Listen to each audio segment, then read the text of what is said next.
certification credentials. Thank you.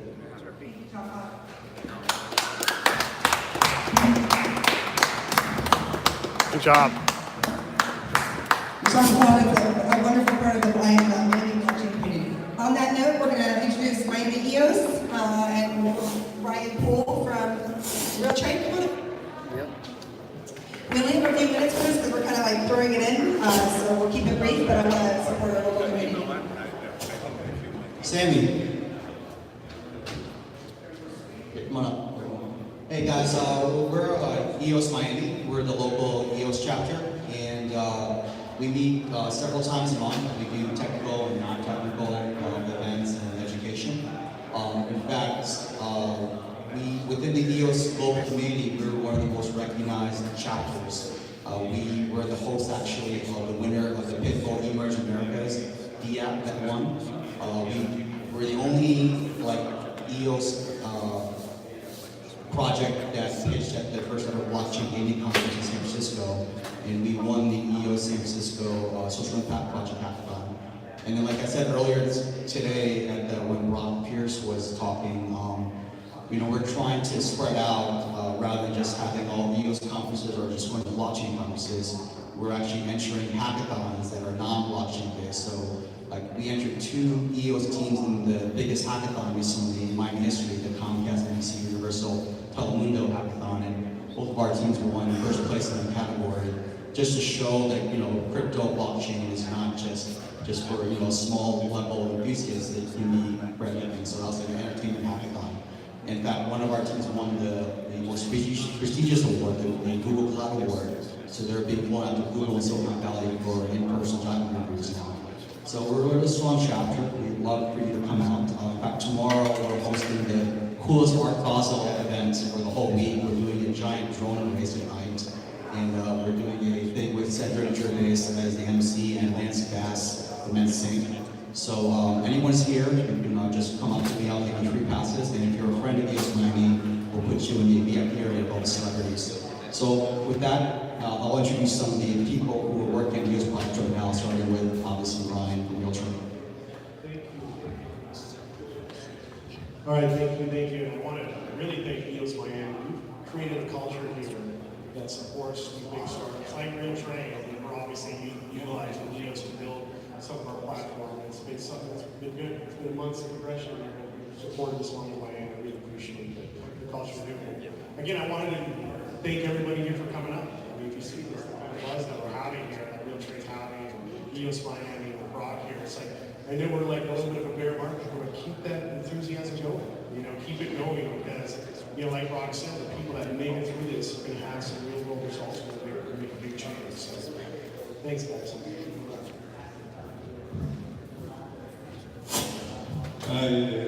Well, there are so many things that EOS Miami is helping.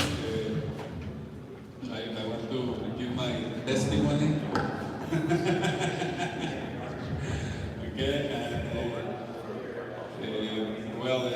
we're doing the Miami Token, which is basically a community currency.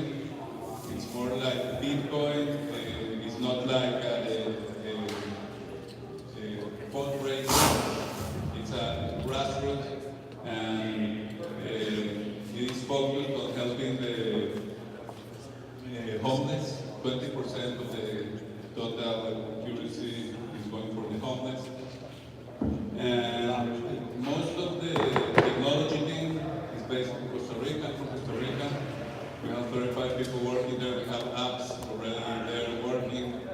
We have 20 years working on technology used for social. And I moved here looking for grassroots. And the best grassroots that I found, thanks to Praveen, I met many different people, and then they have been already invited us to this event. We see them already, and we don't have any business, but he's a friend, and because of this grassroots event, and they invited us today. Through Praveen, we met the CTO. Thanks to Praveen, EOS event. and many other people. We met him today, also through Proving and Orange. We met her, thanks to you, that's giving us the opportunity. So basically, we want to invite anyone interested to talk with us now, or just visit the miamitalking.io. Sorry it took me so much. Thank you very much for your help. So the thing about EOS Miami is we're not an event-based organization. Everyone that comes is an entrepreneur or a programmer. So we don't see advancers to the iceberg. Most of our stuff is behind the scenes. In fact, all of our stuff is behind the scenes. So let me introduce you to a top programmer in South Florida. I wouldn't call myself that. But yeah, so the EOS Miami, it's a good blend between the entrepreneurs in the space and programmers. So a lot of entrepreneurs don't know programming, a lot of programmers don't know entrepreneurial stuff, and EOS Miami and all these other blockchain related meetup groups and social events kind of give you the opportunity to learn from where your weaknesses are from other people, and just overall just being able to network with people who are in your area and do similar things is a really great thing. It's you. She has a weird background.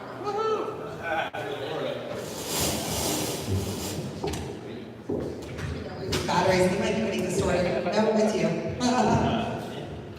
But yeah, so EOS Miami, we're always doing events. I'm involved with a bunch of other meetup groups down in South Florida. If you guys want to check out EOS Miami, join our Telegram chat. We're open to any discussions. If you think a particular project is better than another, just come in and tell us, any questions you have, stuff like that. And just be prepared to back up your claims, because we've got some bright people in there that will be able to help you out with what you're doing. And thanks for the opportunity. So the website is eos.miami, not .com, .miami, eos.miami. Thanks, guys. Thank you very much.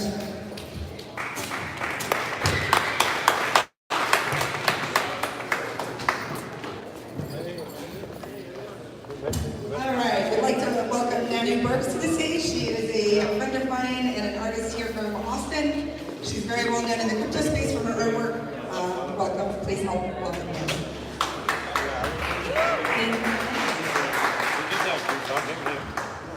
But I'm going to stand away from that because I think that's where the problem is. Well, thank you so much for having me. I advocate for crypto art because I lived through the crisis of 02, 08, and 09 in Argentina. So crypto art is cool and fine art that advocates for decentralization of value and purpose and opportunity is wonderful in all of their ways. But I have actually lived through a middle class person, a normal life, a normal family, and waking up one day to have my entire family savings completely stolen by our banks. And that can happen in the States. So it was terrifying, and I don't want other people to experience what I experienced, what people are experiencing in Venezuela and all over the world. So when I was 13 years old, I was skateboarding around and spray painting banks and being really angry. And right after that, I said, screw the system, education, and any system that's centralized. I'm going to backpack. So I hitchhiked from South America, through the Americas, to Europe, through the Middle East. And I learned a lot of things, I lived a very peaceful life. I lived a very abundant life. I would camp in the beaches of Peru for 2 months at a time. And I would live in a mansion the next week teaching yoga. I needed no money, no phone, and no computer. But it was basically saving myself. I knew my friends and family back home were still struggling with things that they couldn't escape.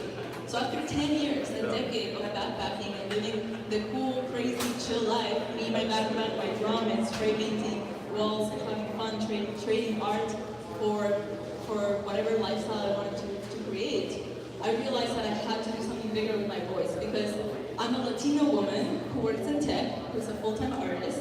That is a lot of minority boxes right there, you know what I mean? But I also look white enough, and I'm a young, healthy woman. So that gives me a lot of privilege. So I had to do something with this voice, and that's why I make crypto art. I love what I do, and I have the freedom to be as creative and wild and crazy as I want. And that's why I love this industry, because most of the entrepreneurs in this space are creatives themselves. creating code is very creative, and being able to disrupt the system that exists and take a chance of doing something insane, going against all the major forces in the world, takes a lot of courage. So I'm really grateful to be here. Thank you for this opportunity. This is one of my pieces that I brought in because I came here straight from DC. I was auctioning one of my biggest pieces that is double-sided, that advocates for femininity and masculinity balance in the space. We just auctioned that at the Washington Elite Conference in DC to raise funds for the Hawk Foundation. The Hawk Foundation is an organization in Houston that advocates and helps rehabilitate women that are victims of abuse at home.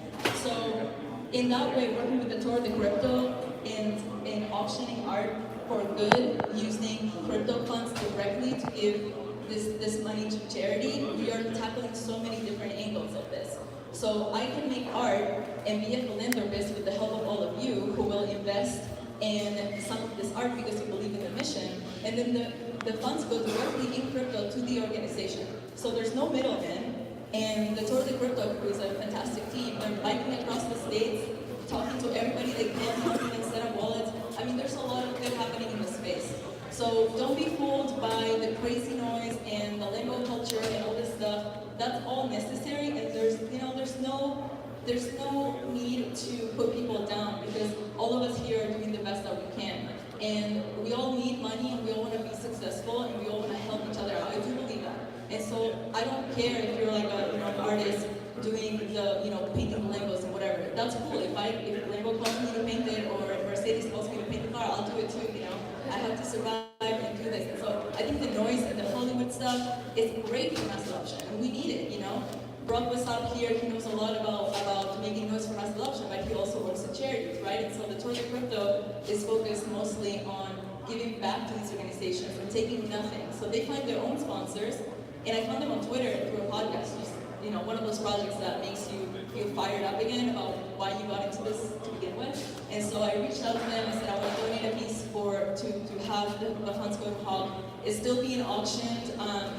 So we started auctioning it this weekend. It's still being auctioned. If you want to bid, you can go to WashingtonElite.com, and otherwise you can go to nanobricks.com to get the clothing and all of this stuff. So my main point in this is decentralizing power, opportunity, giving the voice back to minorities, and re-advocating for a new definition of value, because value is completely made up. Currency is a current that you can see, that's it, And so we can print more money and we can blow out inflation, how my country has done it. They even made up at one point a new currency called Ticket Canasta. They also made another one made up called Patacones.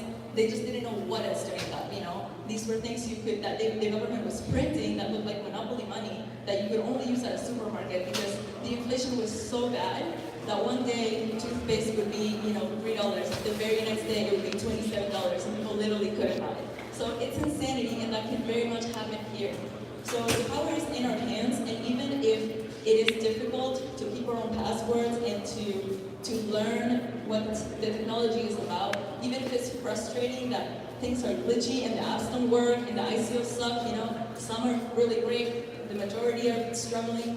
If you believe in this, because you don't want to be in this situation, and you don't want to see your friends be in this situation, if you don't want to be a prisoner of your country, and if you don't want voices to get muted on Facebook and on Twitter, which is going live on Facebook right now, so hopefully it doesn't get shut down. But, and if it does, seriously, and if it does, we'll put it on Steemit, and if it gets shut down on Steemit, we'll put it on Ono, and if it gets shut down on Ono, we'll go and talk outside, and we'll come in person and talk communities or whatever, Keep making your profiles out there. But if you believe in this at all, I really thank you for showing up, for voting with your actions, putting your body in a room to connect with real people. If you want to support people like me, and there's a lot of really incredible artists in this space, you can talk to them and see what they're doing. If you can't afford the art, you can buy the t-shirts. If you can't afford the t-shirts, you can share their content, because every single one of us here has an audience, and even if it's 100 people or 2 people or 2 million people, this is planting seeds in everyone, and it's really, really important that we do the work, So every single conversation we have matters so much, and that's why I think that if you're here today, you really have a part of this. And talk to your friends, help, tip your Uber drivers in crypto, help them download a wallet, just very, very simple things really help a lot, even your curiosity. So thank you so much. If you want to talk with me, I'll be here for a little bit. And you can go to nanoworks.com if you want to find out more about me, if you want to hire me to do workshops, or if you want to get a collaboration with me. Thank you so much for having me. Thank you. Let's give it up for NanoWorks.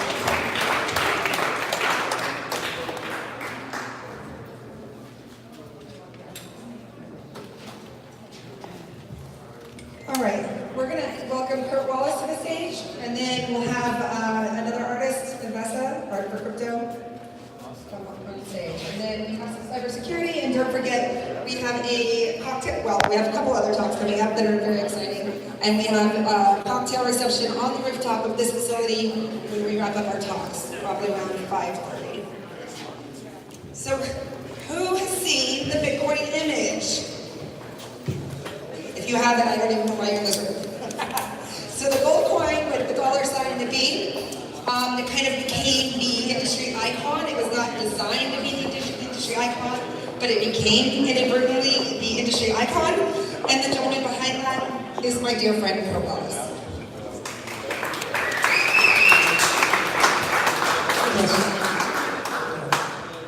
Hello, everyone. Actually, our coin is on two of those very large pictures back there with the coin inside of it. That actual design was designed in 2011 as a commemorative coin. And the history of our organization happened before Bitcoin existed. Our company was manufacturing community currencies back in 2007, and we made community currencies out of silver and copper.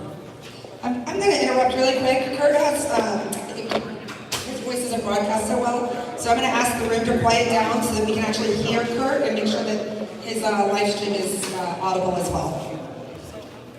And this is in direct contrast to fiat currencies. In 2011, we were approached, our company was minting all types of precious metals coins, and we were approached by a gentleman who said we need to do something as a commemorative coin in honor of Bitcoin. And that is the coin that you see every day in news stories, people use it in their marketing, and that is our design. We made it as a commemorative coin, and then this year, at the beginning of this year, we started to manufacture, using the technology that's been developed over the years, a cold storage device with the coin. So now you can actually store your cryptocurrencies on the back of a coin without any electronics, completely severed from the internet, unhackable, and store it away for as long as you want, because it's on a precious metals coin. And this is what it looks like. And we have designed it so that it can be put into retail stores on the gift card kiosks. So if you go buy an Amazon card and a Best Buy card for your family members, for Christmas, you can also buy a cold storage coin, go to the register, load Bitcoin onto the coin, and walk out of the store owning Bitcoin on a physical coin, not electronic, and it's a great way to promote mass wallet adoption, which is probably the biggest issue right now in the industry, is that there isn't very much ownership in cryptocurrency. Less than 2% of the whole world. That's right. And maybe that's a good thing, because at some point, is there a tipping point where this is going to disrupt economics and financial systems around the world? Right. So maybe this slow trickle is actually the best thing for mankind. I'm going to paraphrase and correct me if I'm wrong, but this is how I interpret what Kurt and cold storage coins is doing. Am I allowed to discuss the retail? Is that public domain now? Okay. All right, so Kurt's company, Cold Storage Coin, signed a contract with one of the largest gift card companies in the world. They will now be distributed between 260 170,000 retail kiosks. That means, let's say you go into Walgreens, right? You go up to the gift card counter. You pick up a cold storage coin. You go to the counter and you say, hey, I want $1,000 of Bitcoin, or I want $5 of Robin's Smart Recruiting coin. You pay your little, Smart Recruiting. You pay your little $5 fee or whatever the fee is, just like you would an Amex gift card. You walk out of the store. You can go to your grandmother and say, hey, I know you don't understand what this is. Let me see your phone. You scan the QR code and you download the money into her wallet, and you now have. Say to grandma, okay, now you have money, you can invest it, or you can sit on it, or whatever, but it's just money. And she has a physical coin that she holds so that you really understand this is just money, right? And that's how I understand it in my simpleton way. Well, here's the thing. Fiat currency is nothing more than digital currency. There's the illusion that it's physical because they print money and they make coins out of cheap metal. We make coins out of precious metal, out of investment grade metal. But this is a way to have physical digital assets. And more importantly, it's a good way to store it. It's also a good way to spread wallet adoption. It's a good way to, these are wallets right there. But our background is really, I think, more in line with the philosophy of Bitcoin. And for us, the concern is around honest money versus dishonest money. And we have been abused with dishonest money. There really wasn't another answer. Government issued money, government tracking systems, banking ledger systems. Now Bitcoin kind of solves all of that because it's its own transaction system, it's its own ledger, it's its own accounting, it's its own proof of transfer. And so the way I like to talk to newbies about it is, and I don't know how many people in here are newbies. It looks like you guys are all experts because you have expert eyes. Is if I went to a lemonade stand and I gave a kid a $1 bill for lemonade, and I walked away with a lemonade, there's no proof that I made that transaction. Right. Mom could come out and attack me for her kid either not being aware of it or whatever, trying to shake me down for another $1. But with Bitcoin, there's proof of the transaction. So that's the simple way to describe it. I think the biggest issue, and I've been to a lot of conferences, is that there's an echo chamber in this industry. Okay? There's a lot of people trying to sell each other on the technology, and that's very important in terms of development.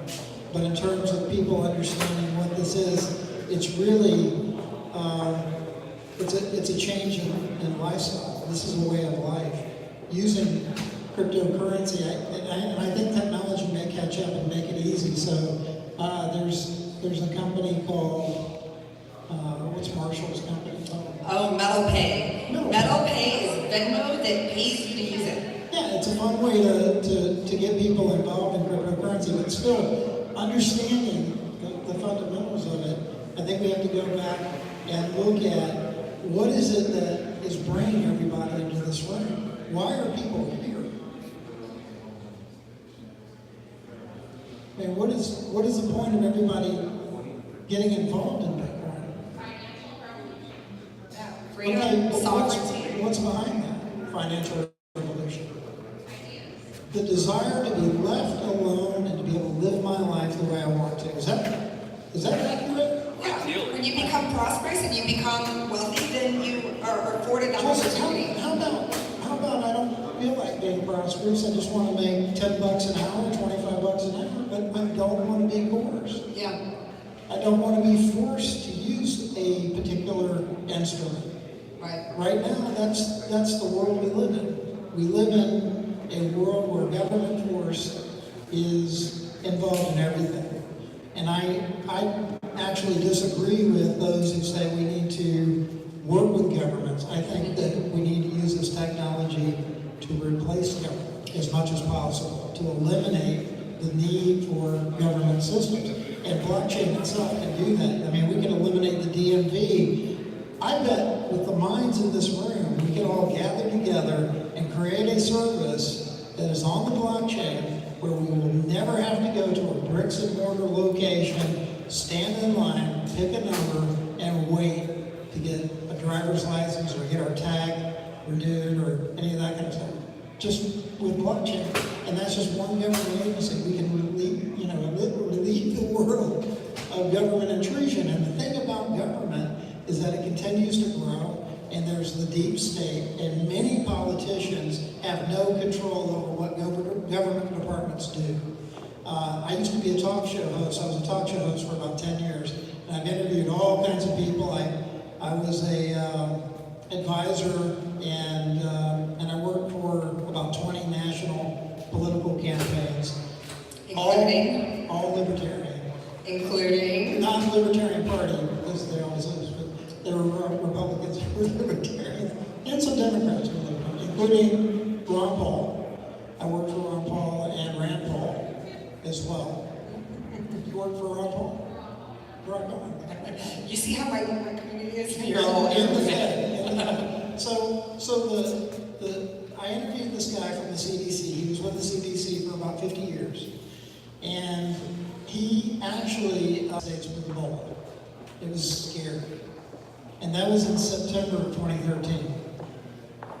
In October of 2013, there was no news about Ebola.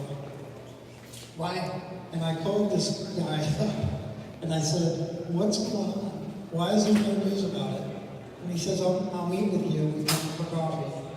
And off the record, he said that the CDC had run out of funding for fighting Ebola. They had spent all their money.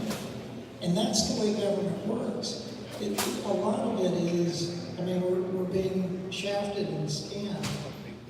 And Ebola is a concern, but they ran out of funding for dealing with it. Government departments grow, and they have the ability, they've been given by politicians in the United States the ability to add to their budget, add new buildings, add new people.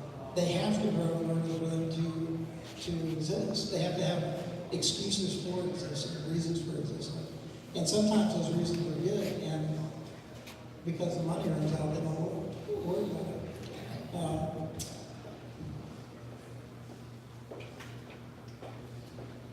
The bottom line is,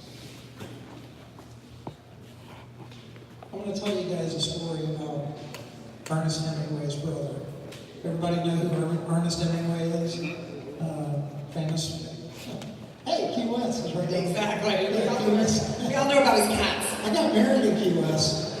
It only lasted about a year and a half. But anyway, Ernest Hemingway's brother, most people don't know about him. Does anybody know who Lester Hemingway is? Anybody familiar with Lester Hemingway? Okay, Lester Hemingway, some think that his writing was better than his brother's. This is a world famous guy's brother. Lester Hemingway is one of my secret heroes. He created his own nation, and it was called the New Republic of the Atlantis. And he used the Montevideo Treaty, which is an actual thing, where you can create your own micronation as long as there's a few stipulations. One of them is you have to have bat guano on your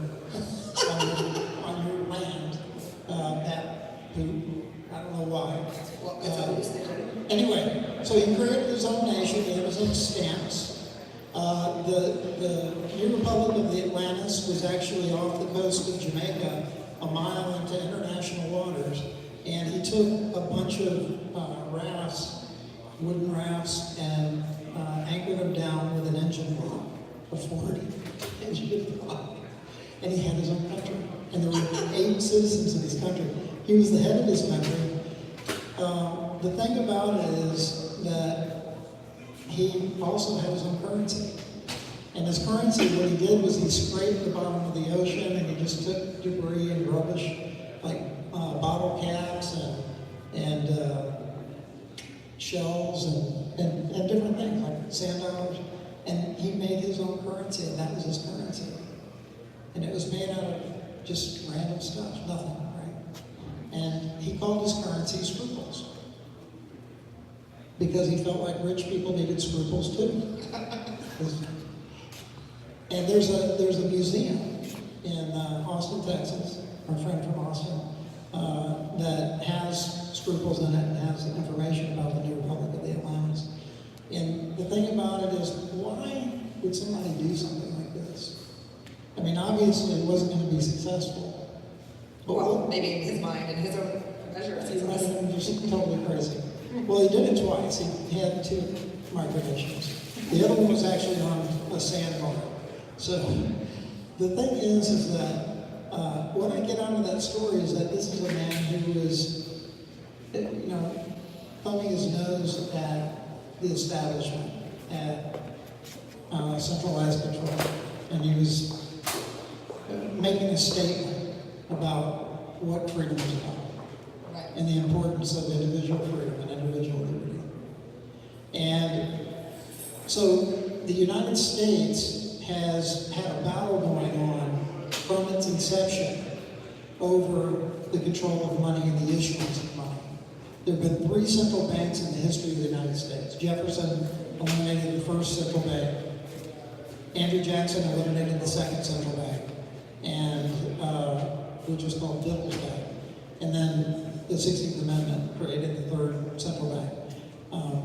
And I think, in a way, the effort to have a system that is controlled where there is a way for people to be able to utilize a form of exchange for trade and services, for goods, is inherently a good idea. The problem is that people control it.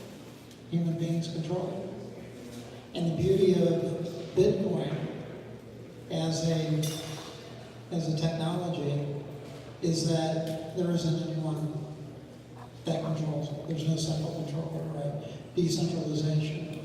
And I didn't think that this was ever possible. We were making 10th ounce silver rounds for the Lakota Nation, one of the largest Indian nations. And so if you Google Lakota coin, you'll see the coins that we manufactured. We made 10th ounce, 1 ounce, 5 ounce. Our CEO testified before the United States Congressional Monetary Policy hearing on competing currencies because... When? Right after the white paper, wasn't it? Yeah, it was after Bitcoin came out. But we were doing this, we were fighting this fight before Bitcoin was attacked. We were doing this, we were into it. But I've always had the sense that, you know, precious metals it's not reliable, it's not easy to transfer, and it's a difficult thing, and there have been attempts to digitize precious metals. I'm not a fan of that, of a commodity-backed digital asset. I think the blockchain is the asset. Those transactions are recorded. It's all over the world. I mean, this blockchain is stored all over the world. It's an incredible thing. The key thing about it is that there have been natural reactions to central control. I was listening to Jeffrey Tucker, who's a friend of mine, who was giving a speech, and he pointed out something that I think is very important in understanding what is going on right now. In 1933, President Roosevelt froze the banks, shut down the banks for several days. When he did that, he also mandated that all Americans have to give their gold to the government. All of your gold. Okay? And then he devalued the price of gold after that. President Roosevelt did this. This happened in the United States of America. If you didn't give up your gold, you had to give $10,000 in fines or go to jail. A lot of Americans went to jail because of this. This happened less than 100 years ago, when your parents or grandparents were living. And so in that experience, I mean, what the reaction to that is my favorite part, the rebellion. People started burying their gold. People started hiding their gold. They wouldn't, and they hoarded it. They hodled. There you go. Okay. Original hall. And after World War II was over, there was a prediction that we were going to have even deeper depression. But no, we didn't. We had a major boom in the economy. Soldiers came home, and this massive boom in the economy was relative to the fact that there were a lot of people that were holding wealth. They were holding wealth. So right now, when you have this fluctuation, my stepfather just sent me a text, and it said that Bitcoin is dead. Okay. It was an article. I'll read you the title of the article. I just got this like 20 minutes ago, and I had to explain to him that I've been reading this article since 2010 or 2011. November 2011, Wired magazine said the rise and fall of Bitcoin. And Well- if you had bought $1,000 of Bitcoin when that devalued Bitcoin at the end of 2011, $1,000 would have been $1.5 million by January of this year. Okay, so this is an economist out of Southern California. He's a professor. He's very well respected. He's actually a smart guy, and I have a lot of respect for him. I don't like his appendix, but this is from Market Watch, and it says the title is "Bitcoin is close to becoming worthless." Okay. Gentlemen in the back, could you please quiet down and show a little respect for those people on stage? Thank you. So Bitcoin is close to becoming worthless, and we've been going through this cycle. And so, but why does Bitcoin exist? I mean, what is the reason why these people created this?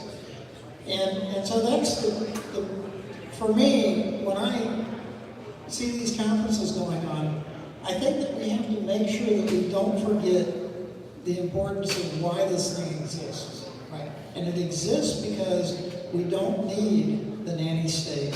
We don't need guns and butter. We don't need the use of force. And Bitcoin did not start being adopted by human beings through force. It happened spontaneously, through excitement, not through fear. And if you don't use the US dollar and you don't pay your taxes, I mean, that's fear. We have a fear-based society, and that's a sickness, and it affects human beings. It puts stress on people. Just like they think they need a third party to tell them where to spend their money and invest. And also our present system creates conflict. There's a lot, they were talking about friction earlier. Our present system creates conflict, a lot of litigation. This technology eliminates a lot of those issues. It eliminates a seamless, frictionless system. And it's all encompassing, right? And we have a guy over there, I don't know if he thinks I'm a preacher and he's like evangelizing, or if he's got his hand raised. Got a comment. Okay, please. I don't know if you can hear me. What's interesting is this concept of a distributed ledger for cryptocurrency and this consensus algorithm. It's not from this century. Right. It's actually from Micronesia. Guam was a tradesman, sea-oriented people who traded between the islands, Marshall Islands, Easter Islands, came up with a stone-based coin called the Rai, R-A-I. So these were humongous stones. Right. Weren't easy to travel. So they created a consensus algorithm amongst the chiefs, and they would actually tabulate and show that, oh, this amount of currency really has to go from point A to B. They traded so much, and so they had a consensus algorithm, a distributed ledger, and a coin back before even the Europeans came to the Micronesia Islands. Here's the thing that, thank you very much, and I'd like to talk to you after. That's actually Sharma, right? Actually. Thank you. Or Wallace, actually, there you go. Nice to meet you. The people that are going to revolutionize this technology don't even know about it yet. Think about that. Yep. The people that are going to really enhance this technology, utilize it, and make it, the brilliance that's coming are going to be coming from a lot of people that have no clue. And they're being told that, Bitcoin is evil, it's a Ponzi scheme. The federal governments are evil. They're the Ponzi scheme creators. They're the ones that rob people of their wealth. There are people that are on fixed incomes. And every year that the Federal Reserve Bank or the U.S. Treasury creates new money, it devalues that money and creates an inflation in the cost of goods and services. And those people on fixed income, we all have friends and family members that are in that position. They can't afford what they could have afforded last year or the year before because their rate of increase doesn't match the increase in inflation. So a fixed monetary system, a fixed amount like Bitcoin, and I'm not sure if Bitcoin's going to be the one. Right, just because it's first market, most stable now doesn't mean it's going to be the one, but one of the currencies. I'm sold on that. Yeah. I'm a huge fan of it, and maybe I shouldn't be, but Yeah. at first I wasn't really sure. I remember in 2009 when Bitcoin, in October of 2009, Bitcoin was traded for money for the first time. It was a fraction of a penny. It was on October 5th, 2009. And I remember thinking, oh my God, this could really do, this could be a game changer. This is the weapon to fight all of that corruption, coercion, and use of force against people. We don't feel it because of the frog boiling theory. You put a frog in a pot and you slowly turn the heat up, and the frog boils and doesn't realize it's happening. And that's what's been happening to us. We're in but at the same time, I don't want to dog it completely because what else do we have? It's created stabilization and allowed technology to thrive. But it's also created a lot of unnecessary wars, and it's created an imbalance. And we talked, the people earlier today were talking about third world countries. I've been to many third world countries. I used to work in South Africa and Central and South America. Our company is based in Singapore, and so we work in Thailand. Our company actually has a sister company that manufactures silver statues out of precious metal silver, solid silver statues. We're the world leader in silver statue manufacturing as well. So I can give you all that information if you guys are interested. But the thing is that these third world countries, there isn't access, and Bitcoin creates a kind of a level playing field. It's a decentralized money, and the people in the centralized money system at the top, the ones that get to touch it first, are the ones that really benefit the most. And it's a true trickle-down economic formula, and it's fractionalized out, and we're in a debt-based world versus what happened in 1933, that rebellion. So Bitcoin, the creation of Bitcoin, what Satoshi Nakamoto said in that white paper, I think is so important, and it's something that to really understand the essence of it and the spirit of it and the relationship of human interaction. That's why this thing exists. That's why we're all sitting in here, is because there isn't freedom in this world. And there isn't the true ability for individuals to have control over their own property rights. Governments take away property. Tenuous. Land is a tenuous agreement. No. So Bitcoin combats that, or this technology combats that. It allows for this opportunity for relationship, for true interaction that's voluntary and without any concern or stress or feeling like I'm not going in accordance with what lawmakers say needs to happen. Right. And we're at a point now, and as I was coming over the bridge, I saw these big yachts. Did you guys see those? You probably all live here. So I live in North Georgia. I live in the mountains, on the hill, on the tiny mountain. And so I don't see all this stuff. But, and the big buildings, Atlanta's the same way. And as I'm riding over here in an Uber, thinking, this is just amazing. I got on a plane, an airplane, and I flew over here. I was watching my Amazon Fire Stick last night. I was watching movies on demand in air conditioning. You know, I've got a refrigerator with food in it. I have, my house is wired with electricity. These are insanely incredible things that human beings are creating. Those ships that were out there were I'm in awe that a bunch of monkeys created these things. And I'm not putting this down to being derogatory, just we're human beings, we're animals, right? We're Homo sapiens. And we're doing all these incredible things, yet we can't figure out how to allow each other to be free.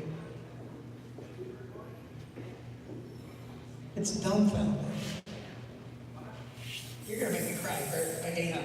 So to me, Bitcoin is a very personal thing. Cryptocurrency is a very personal thing because it is about us being able to live our lives as free individuals without harming one another, without using governments to get our way.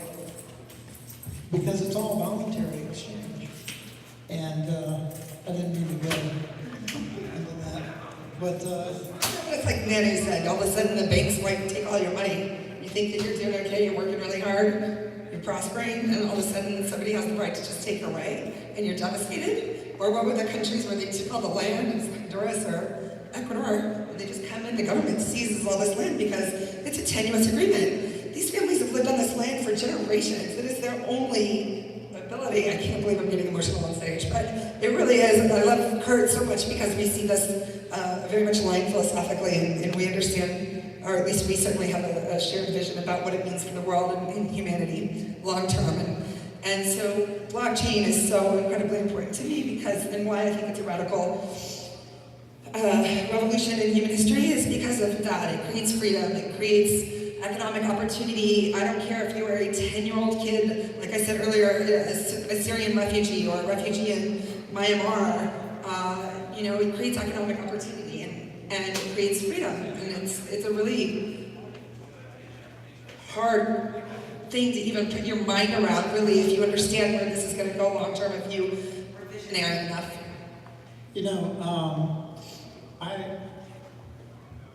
I'm really just humbled by your reaction. And I wrote down some notes because I wasn't sure I was going to be able to remember this.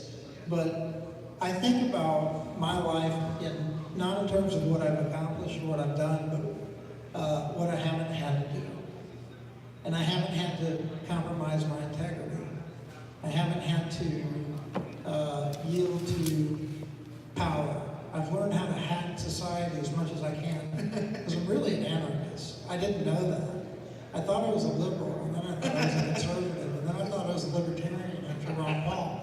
But now I think I'm just a full-on anarchist.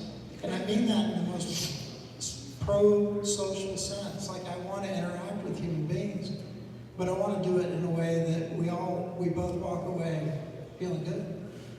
And I want to have those transactions. I want to have those contracts, even a marriage contract. That all of that can be done with this technology. And it doesn't require any central authority because it's two human beings making an agreement together, or two corporations, or whatever, two entities making an agreement together. And that's it. And It's altruistic. It's immutable. I mean, it's an immutable system. At least blockchain is. I'm not sure about the other technologies. I talk to hackers all the time that say Ethereum's hackable, that some of these other ones are hackable. And I'm not going to get into a debate because I'm not a technology guy. I'm more of a We have those guys too. a spirited, I believe in human freedom. And so this is what my silly little list on the airplane of what Bitcoin is not, or it doesn't have. It doesn't have bean counters. It doesn't need a bean counter. And it doesn't need a bank. We're all our own banks. Anybody that owns a Bitcoin wallet is his or her own bank. This is a bank right here. Oh, that's a bank. That's right. That's all it takes. There are no trap doors via government. And Roosevelt confiscating gold, confiscating people's wealth, that's a trap door. The control of fiat currency being manipulated up and down. The amount of currency being put into the marketplace year after year. The devaluing of currency through inflation. There's no usurpation of private property with Bitcoin, unless somebody hacks you and steals your Bitcoin. That's why you need Then you call Jesse. That's why you need cold storage coins or some form of cold storage. It doesn't have to be what we manufacture, but I think that cold storage is a vital part of the technology and being self-banking. This whole thing, it means that I can't blame you anymore. I can't blame the government anymore. I can't blame interest rates and these big corporations. I only have myself to blame. What we're asking people to do to adopt this is personal responsibility. And that's a tough ask. How do you sell that to people that don't understand? That's a big thing. It requires a behavioral shift in psychology, I would say, a cultural shift. The biggest thing about Bitcoin is that nobody's forcing anyone to use it, yet more and more people keep using it. Why? I know that people are trying to make money off of trading and that kind of thing. I don't think of Bitcoin as an investment. I really see it as a transition from a failing, dead currency to a vibrant, living currency that is relationship-based. It creates human interaction. Look what's happened at all these conferences. People get to meet, all of that. We're all trying to sell each other, invest in our company, that kind of thing. But there's relationships being built. And but I think we need to remember, at least for myself, the deep reason that Bitcoin was created, or this technology was created. It was a reaction. And what was it a reaction to? And so I think that's it. So, do you have any questions for me? Well, I'd like to go back to when you were asked, your partner was asked to present to was it a Senate committee? It was the Congressional Monetary Policy hearing on competing currencies. And his name is Rob Gray, and he went on the congressional floor and talked about his experience in creating competing currencies. Because in the United States, there are, and this gentleman back here that you're talking about, the first decentralized currency, there are barter systems throughout the United States, and it is perfectly legal to have them. There's the Ithaca Hours in Ithaca, New York, that's the most famous one. The Berkshires, Baltimore has their own currency. They just beat our Falcons, Baltimore Ravens. They have their own currency, but there are community currencies, and then Indian nations utilized our services in minting their community currencies. So we have experience with this, and we believe in it. And our CEO was bold enough to go on the congressional floor and call the Federal Reserve a den of thieves. Right. And he said, "Love your repeat, a den of thieves." He called the Federal Reserve a den of thieves. But that's nothing new now. Back then, that was pretty radical. I had the Secret Service come visit me one time. I was going to talk radio, and I'm talking about all of this stuff. There is a real fear, and regulation is not necessary in this space. It's self-regulated. I think it's going to be some Moore's Law. It's, something goes and goes and goes, and then it hits that tipping point where it goes straight up, right? If you look at Moore's Law, it's like a 90-degree boom. So in my personal philosophy, there's a point where nobody's going to be able to regulate it, right? It's borderless. It's no nation, no one nation economy, no political party gets to control it, right? And so I think that in my long-term vision, and I'm no media or psychic, I'm not saying when it'll happen, but I do believe that that Moore's law will hit, and that's part of the beauty of what blockchain and cryptocurrency is that nobody can control it.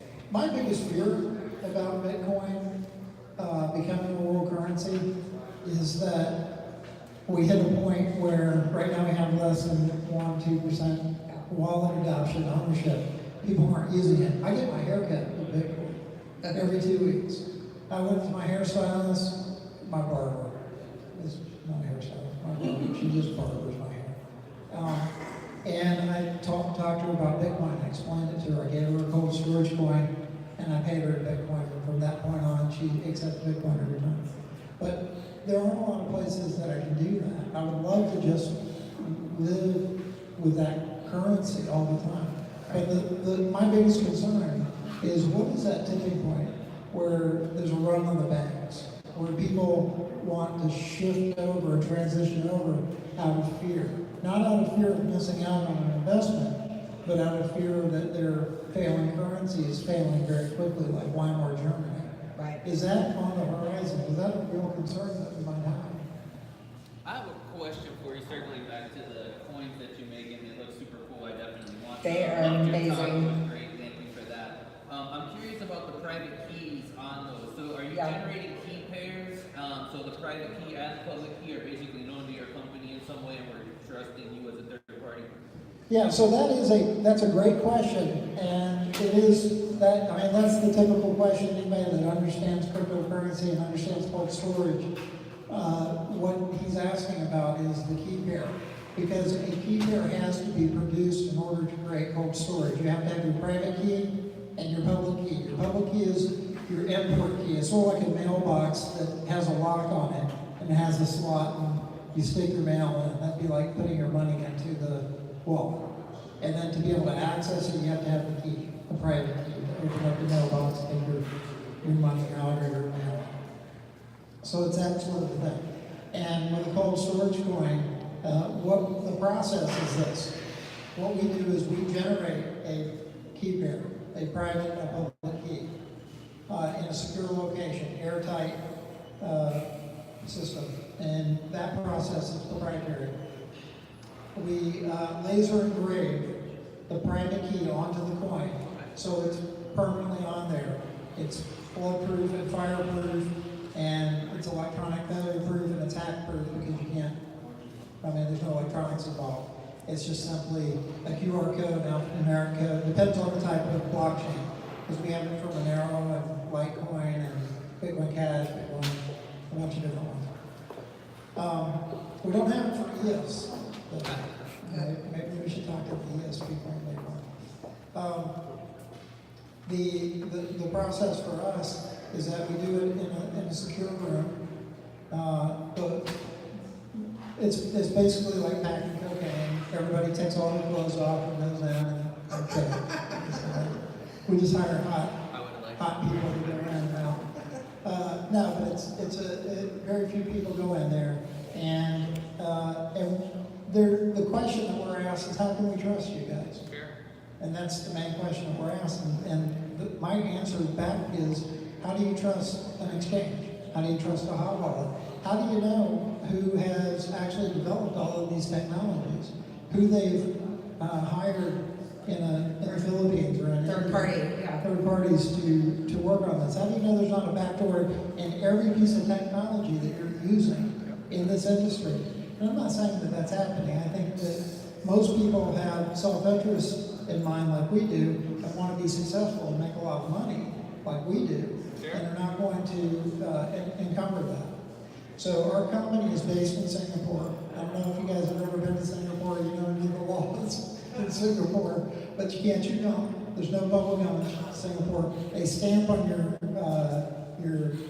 paper when you go in, drug dealing is an automatic death sentence. Singapore, you do not mess around. I went there to get us set up with the government. They do not play games. And there's a reason why we set up there is because of the regulatory environment there. Because they actually, what are those sticks? Cane. They cane. We all remember. They're still, Yeah, they have cane. they're cane, they still cane people in Singapore. So if you do something that you're not supposed to do, then you get caned. And if you get caned to the point where you can't be caned anymore because you can't handle it, they put you in the hospital and wait till you heal, and then finish caning. Okay, two more questions. So are you guys retaining the private keys in any way? And then also, since you're generating them. Yeah, so we destroy the private key. Who holds that laser? In the manufacturing process, it's all done the same day. So any keys that are put on the front, the private keys are destroyed. Okay. Okay, and it's, we use a Department of Defense protocol to destroy them. But the thing that I'm pretty excited about in terms of our manufacturing process is that we upload our daily log onto the blockchain. So you know who worked there, you know who worked the lasers, you know who worked security, who the general manager, managing director is. Everybody's on the hook. Time dates down. Yes, and so that's, and I get sidetracked, thank you for getting me back on point, I appreciate it. So, but the thing about, that's the beauty of blockchain, is that there is a way to create as much, and that may not be a good enough answer for some people. Some people still be like, yeah, I'll use it as a way to give a gift, I'm not storing a bunch of Bitcoin on it. Regardless, find a way to utilize cold storage and safely store your crypto. So there's a public key, there's a private key that gets thrown away, and you also worked with the cybersecurity folks, the security, the largest banks in the world to use, right? No, so the security seal that we put on the coins, they go over the private key, and then we print the public key onto that security sticker, is made by a company called Curves, and they're the world leader in banking security, tamper-proof, seals. And so they're the ones that made that. And we went through a couple of processes with it to get it right, because we gave it to hackers. They showed us some flaws, and we fixed it. And so we've gone, to painstaking lengths. And we sold over, we launched in January, and then in February, Facebook shut us down, Twitter shut us down, Google shut us down. So we haven't been able to advertise to anybody online, and it has sucked. And the only way that we could get the word out is to go to conferences and overspend a ridiculous amount of money at conferences, just to get people to be aware of it. And even with that, we sold over 20,000 coins, and we haven't had one issue. We had one person that wasn't able to unload the Litecoin off of his Litecoin coin, and it was because of the Zap. And we fixed it in 10 minutes and sent his Litecoin. We helped him with it, and that's the only issue that we've had. I'm gonna bring it to a close only because we're running out of time, and I could talk to Kurt all day. One thing that we didn't mention about Cold Storage Coin, which I personally will be using for my business, is first of all, they do gorgeous designs. There's a reason why this became the industry icon, right? They have some really amazing designers. They create beautiful work. You can actually get your own coin minted.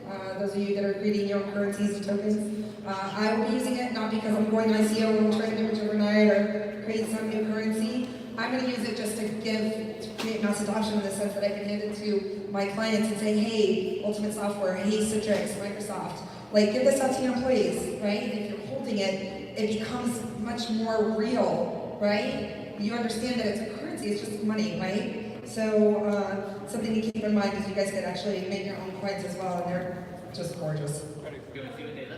This is a great way to give Bitcoin. And I went to a family reunion, and I gave everybody in my family a Bitcoin coin with Bitcoin loaded on it. And I wrote on the back, I just wrote how much Bitcoin was on it, and I wrote their name.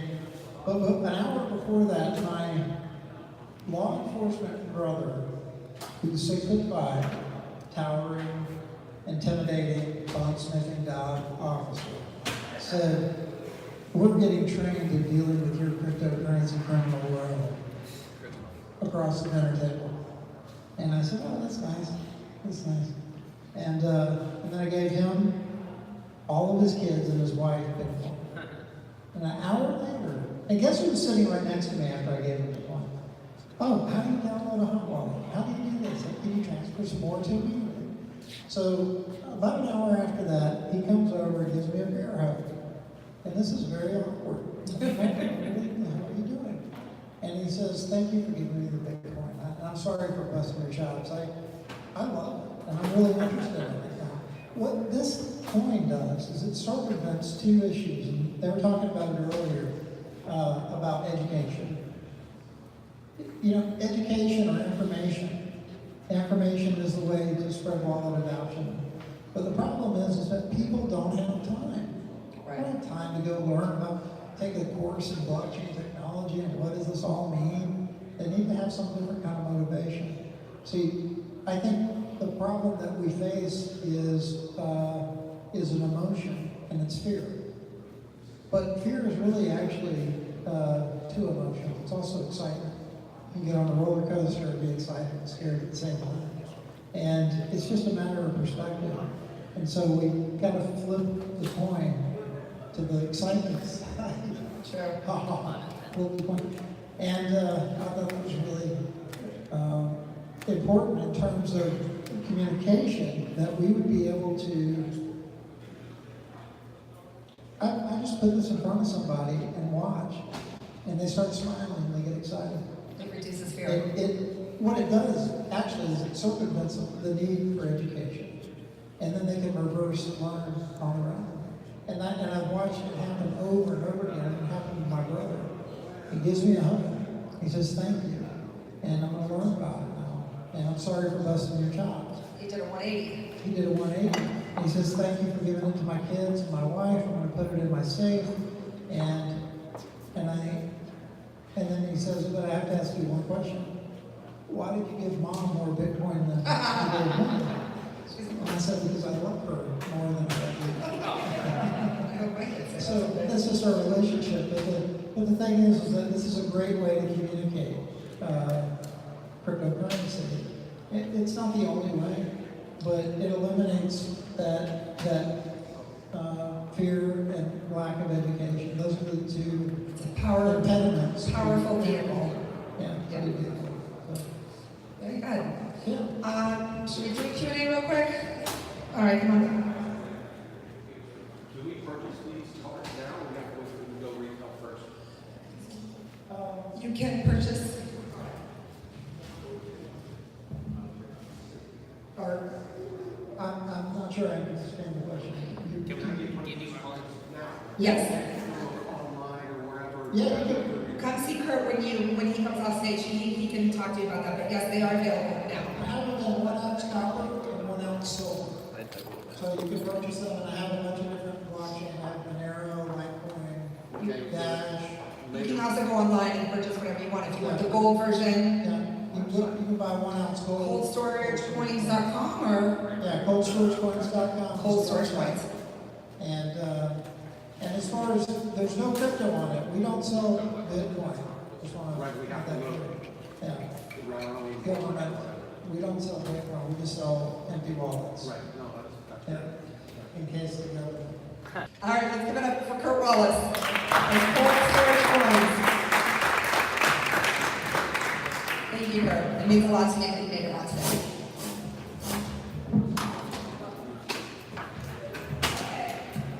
I believe we're bringing Vesta, our crypto, on stage next if we're ready for the presentation.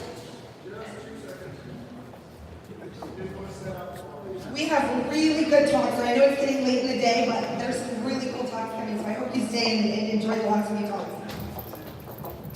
Especially if you're into mining and want to understand hardware and things that are going to radically change everything.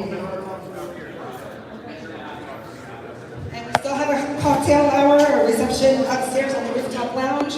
We have very good wines from my friend, the distributor, and we have beer.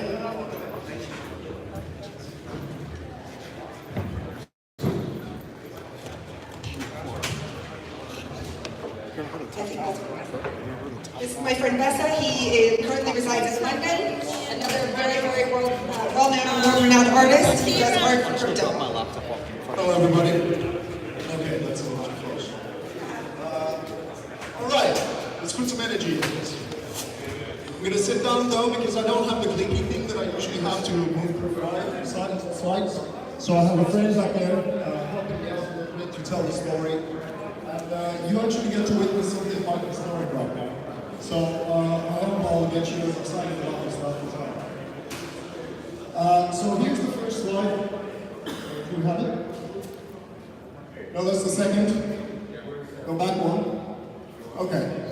This art piece is probably still the one that I'm most known for. It's called The Beginning of a New Era. And it was done in collaboration with a Bollywood superstar actress called Misty Sharma. And because she's Pakistani and she's Muslim, and I brought her over to Finland to be body painted, we made these 6 art pieces that commented upon the common origin of all spirituality all over the world. So it's quite interesting because of her cultural background. That's not something a woman could do, let alone a superstar could do in India or Pakistan. So, with this project, when we released it in 2013, it went to about 300 million people, and that is a conservative estimate. So we literally changed the world in a positive way, because despite the controversy of her potentially being, that not being allowed, really, because she's Muslim, the whole of the communication of this project was through love, building bridges, and making something positive happen in the world. So even in the very conservative Pakistan, because of how we presented it and how we talked about it, no one got upset. Because everyone pretty much realized that this was the time for this to happen. And this was right when the revolution of women's empowerment it had not yet broken to the point of where we are now, but we were riding that peak wave of what we needed. Next slide, please. So here's a little bit of the media. So just in terms of legacy media, it was Time, BBC World, The Independent, Times of India, Pakistan Tribune, Helsinki Times, the whole 9 yards, pretty much at that point still a very credible media outlets that reported on what was going on. No one really knows what the viral media was. I certainly didn't have the resources to count, but the 300 million is a conservative estimate. Next slide, please. So, about a year and a half ago, because I have a background in understanding what money is as a system, when it really hit me what Bitcoin was, and I understood the revolution and how aligned it was with my values and what I thought the world needed, I soft-forked my previous platform, artpillow.org, into artforcrypto.com. So because I realized that no one was, in my opinion, telling the story the way that I could tell it, to bring an artistic vision to this, and in one way, I don't even feel like I'm making art, I'm making communications tools. And if I have a vision in this, of course there's personal gain to a certain degree, but I'm here to help mass adoption. And with the partners that I now have, I'm set to go 2019 and 2020 all over the world with big events as a featured artist for these events like Evolve, what they're doing, and I can talk about that a little bit later. Yeah, next slide please. This right here is by an artist called Kevin Bosch. It's called The Forever Rose. It's sold for charity for $1 billion. And this is a stratospheric artist who's doing very interesting stuff. And basically, that's the most expensive crypto art piece sold thus far.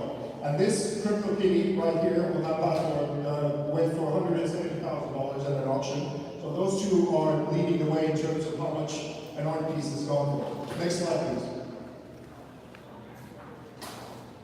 Oh, it's the video. Please play it.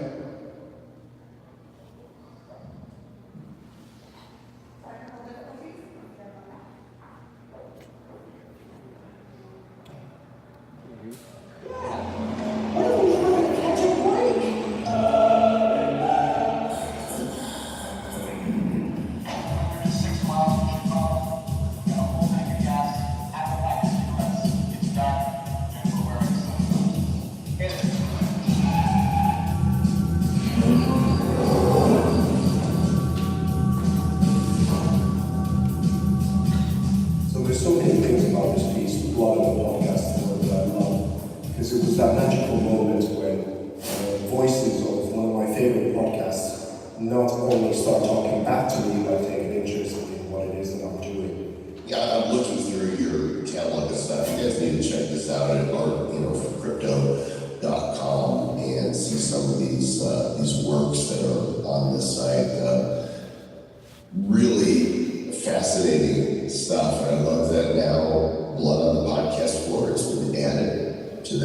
portfolio. So these guys are really borrowing a part of the thunder of Michael Jackson.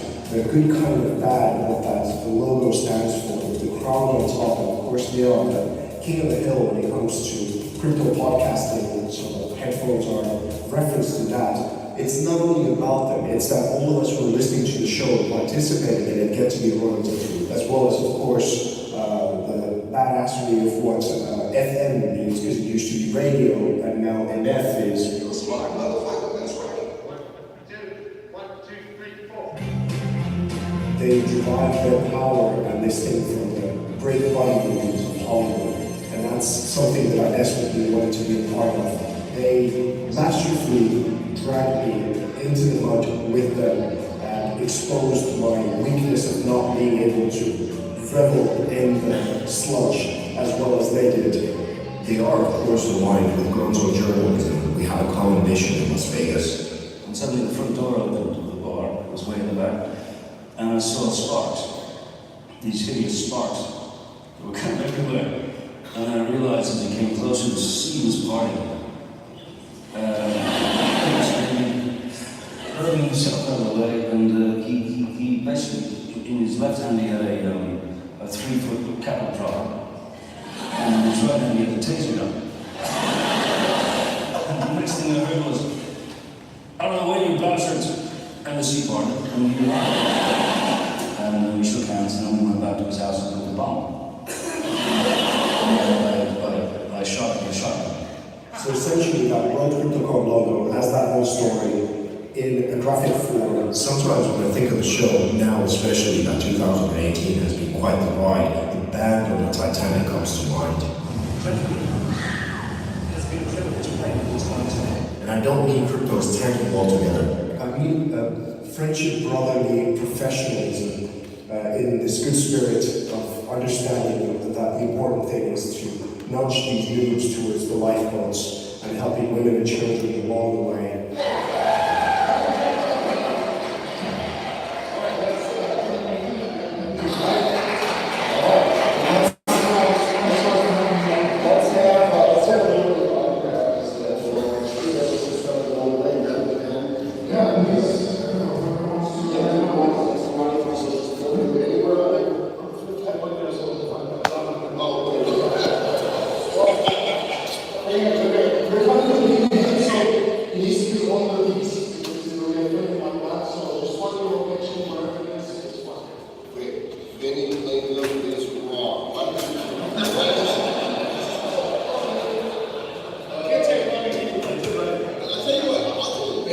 So this piece with the rich history now is going to be auctioned at Washington Elite for the Tour de Crypto charity, and the auction page is going to be up soon. So get bidding, because this is one piece for the books.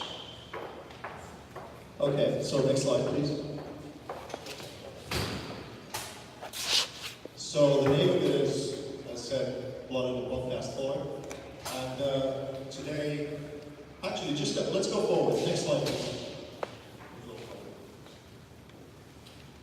Right before Vegas, before that happened, when Benny Lingham, Charlie Maxis Ryan, and Ronnie Moore signed this piece, I was given by Codex Protocol the privilege of being the first on their platform. They have about 6 billion art and collectibles already available via crypto today on their platform. They're fast becoming the industry standard. They gave me, next slide please, my own signature. So instead of a blockchain signature, it now says verified by Mesa, which is pretty cool. So next slide. These all just add up to the provenance, because one of the really important things that crypto is helping in terms of art is that it used to be really hard to track the ownership and the history of the art piece before it lands into your hands, so that you know that you're really buying the real thing as opposed to the scam. Because if you've got to know the art world a little bit, there's a lot of different interesting things happening there, and often people try and pass on art pieces as something that they really aren't. So this is something that the blockchain is really helping. And these guys have signed it, as well as my good buddy Adam Williams, who's the founder of CryptoCon. That just happened at Washington Elite. And next slide, please. Next one, we covered Tour de Crypto, and Nano covered that already. So this is all, basically, all the money from, we're trying to make this to be sold as the most expensive crypto art piece ever. So we're talking at least 1.1 million or something like that. And every penny from the proceeds of this is going to be going to the Tour de Crypto charity against domestic violence and sexual abuse. So this is, none of this is happening really something that, I mean, I benefit reputationally, of course, and get to make great friends along the way, because all these individuals who have participated in this are magical people as far as I'm concerned. So it's really cool, but in a monetary way, I benefit not a single cent from this. So all the money is going to this charity. Next slide, please. With Nano, we ended up in Forbes with it. This is maybe a week and a half ago or something like that. That's another cool thing that the piece now has in its history. Next slide. So at Washington Fleet, we didn't sell it. We couldn't find someone yet who would fork out a substantial amount, enough of amount. But about a month ago, when we did the World CryptoCon, I had that golden suit on, I got body painted in it. And the founder, Adam, said that, oh, by the way, I would love to have that suit. And I kind of wanted to keep that suit for myself. It was pretty special for me during that performance and what happened.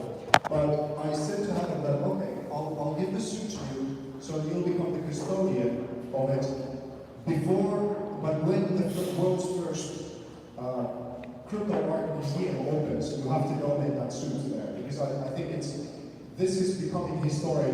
This is kind of like Dogecoin. It started off as a light and almost like a joke, but now it's becoming something that is just snowballing into a lot of value. So it's interesting. So that suit is now tied into the story, because at Washington Fleet, I bumped into the president, Jeff Vidlika of Liberland, this country.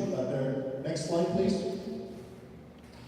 They're putting up Serbia, Hungary, and Croatia. It's basically like this swamp now, but it's a country that has been built from the ground up with blockchain technology integrated into the whole country. So I'm not going to murder the whole concept of all the cool things that these people have already done. So if you're interested in this, go to liberland.org. But when I met Vit, I basically told him that I've had this vision for a blockchain art museum, and I think it, of course, should go to the first ever blockchain country. So we put the thing in motion, and in the previous slide, the president signed it at the crown of that piece over there, solidified our plan to open the world's first crypto art museum. So I was kind of gunning to becoming culture minister of the country. I'm not sure if they're going to give me that title, but at least the founder and director of the museum is now something that I have as well as just being an artist. Next slide, please. I profoundly believe that the new Medicis, if we do need them, are coming from the cryptocurrency space. And like Malcolm Forbes said, putting pen to paper lights will fire the matches in the wall. Next slide, please. This is something that was one of the art pieces that was auctioned for charity before. I made an art piece about the past, present, and future of Malta. And at the Malta Blockchain Awards with the President of the Republic, it was auctioned off and went to another great cause, integrating the whole of the communication of what is going on in our island and blockchain. So essentially what I'm doing is that I'm trying to take these big concepts, distill them into these art pieces that have a lot going on in them, and then try and punch through to as many people as possible, essentially helping mass adoption. Because a lot of this stuff flies way over the head of most people in the world. So they need the Johnny Depps, they need the golden suits, they need all the kind of things. But instead of, at least in my perspective, instead of landlords, they need to have their value core aligned with what it is that we're doing. So it's combining all of those. It's still entertaining, but it needs to be a valuable, real thing. Next slide, please. So what it is at the core of everything that I do and why that suit was golden is this Japanese concept called kitsukoi. And it means to repair with gold. It's that the Japanese have this thing that you break a gold, sometimes they fix it with gold and silver repair, and they think the item is now more beautiful because it has a history. It's been broken and it's been put back together with love. And I've certainly gone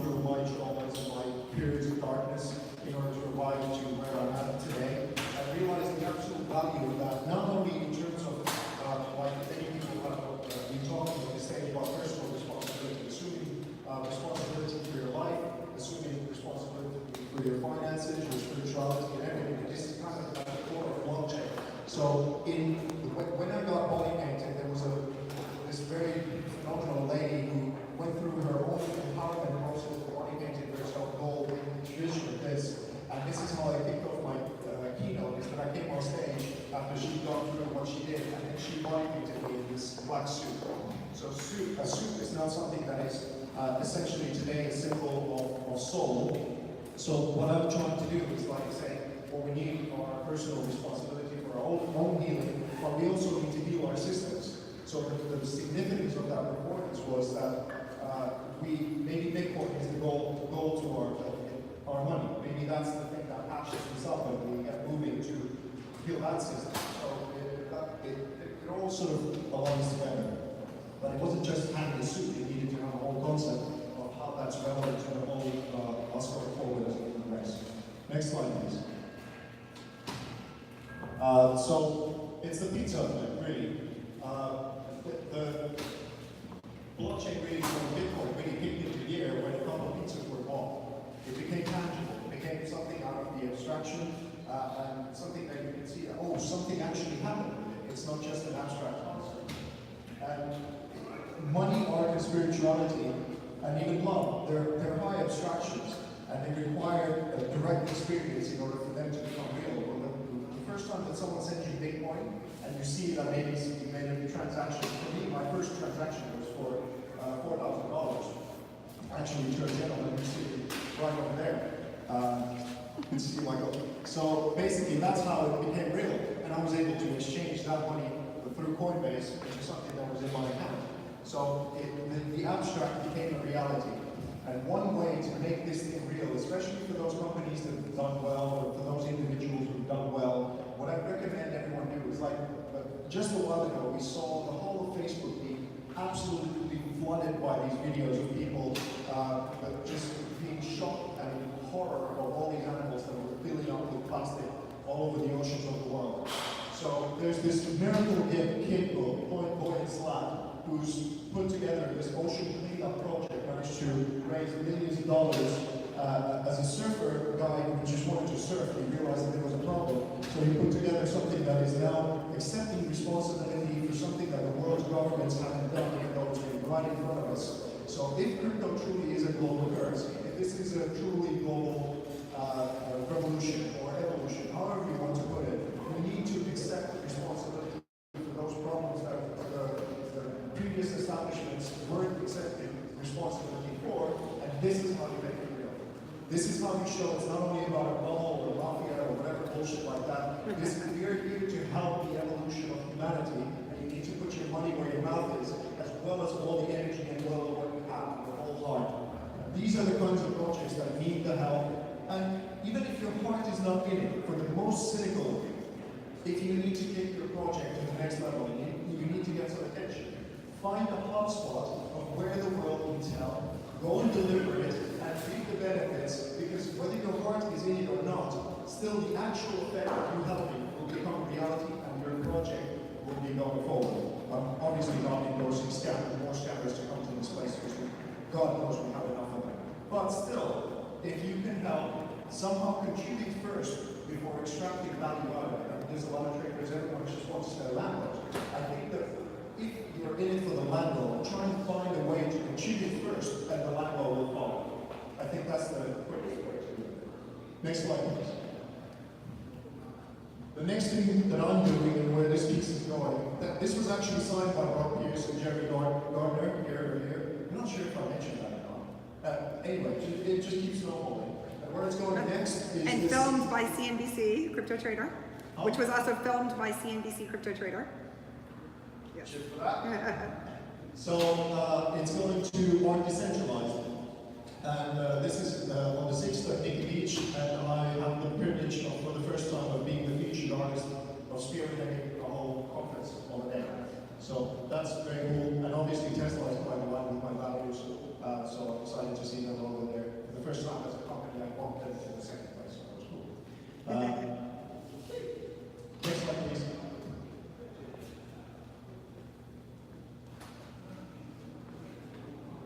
It's a video. Please play it. And in 2019, because of my association with the World Crypto, they asked me, and Paris and some other cities, ending up with a blockchain conference in Barcelona, and finishing it up with a great party in Ibiza. And then, of course, the next World CryptoCon, which is going to be, well, this is from the previous performance that we did with the glorious Alison. So we have something planned for the next year's World CryptoCon as well, and we're gonna have to come up with something even more spectacular than we did this time. So I'm really looking forward to that one. What I would also like to, of course, say thank you, Robin, because Robin is the one who instigated this whole I really bottled out not going to that stage to get all of those signatures, so Robin got to kick my ass to get over there. So she now started this whole thing of snowball going in getting members. I respect you so much, so cool. Thanks for having me here. Basically, there's a lot of talk about we need more women in blockchain. And while I endorse it wholeheartedly, I think we need more women in blockchain who get it and come here and kick ass. You're one of those people, and a shit ton of respect for you for that, and also another, because more than women in blockchain, I think we need competent women in blockchain, inspired women in blockchain. Absolutely. That's how we want to go. That's amazing. And Hazel, of course, over there as well. That's another badass that's going to do some cool things for you. So, this is how you find me. The average price of my pieces is about $50,000, and I'm hoping to sell that bad boy for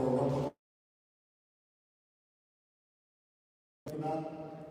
You'll find me at markforcrypto.com, and then all the money painting stuff is rko.org. I write for UTC, I do a whole bunch of stuff as you just heard. Thank you very much for your attention.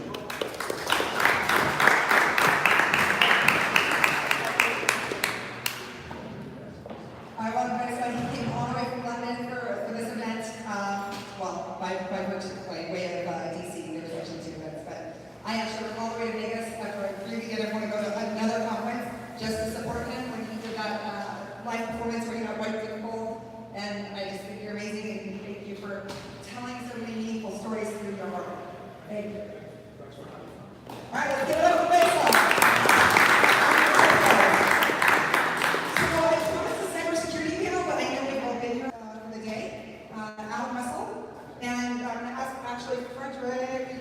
Hold on one second. Patrick, are you still there? Can we just click through his presentation as well, since we don't have the clicker?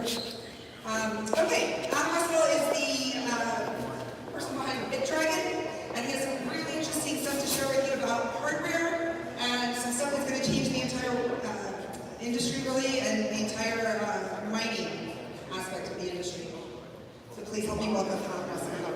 One moment.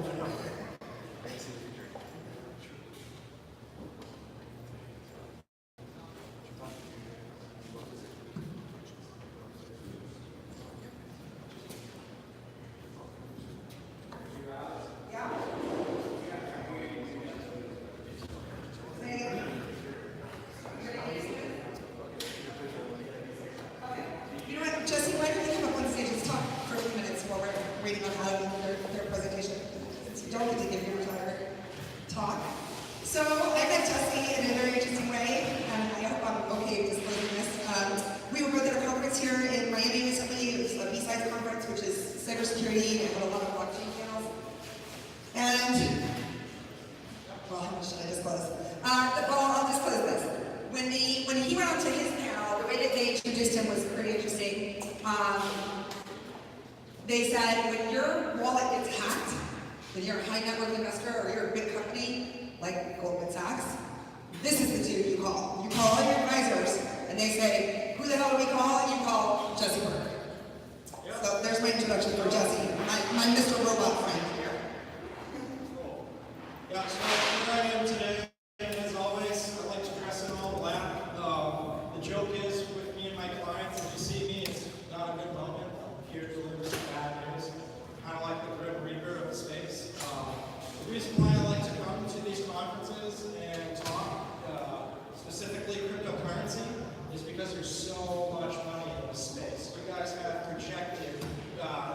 until the end of 2019, I believe it was. These are projections from Sequoia Capital that I saw at the Blockchain Shift conference here in Miami.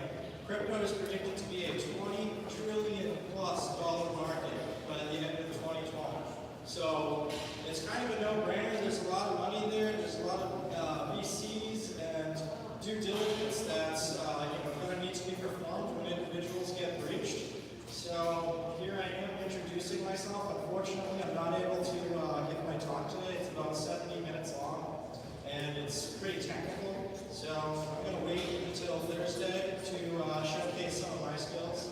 But I think you guys will really enjoy it, and it should get you thinking about blockchain. And I'll give you a little quick summary of the presentation. But basically what it is how to embed images, text, and other potential malware payloads into the blockchain. And then also how to protect that and defend it. And some of the core differences between Ethereum and Bitcoin cryptographically. So I guess that's it for my preview of my talk. It's now moving Thursday. Thank you everyone.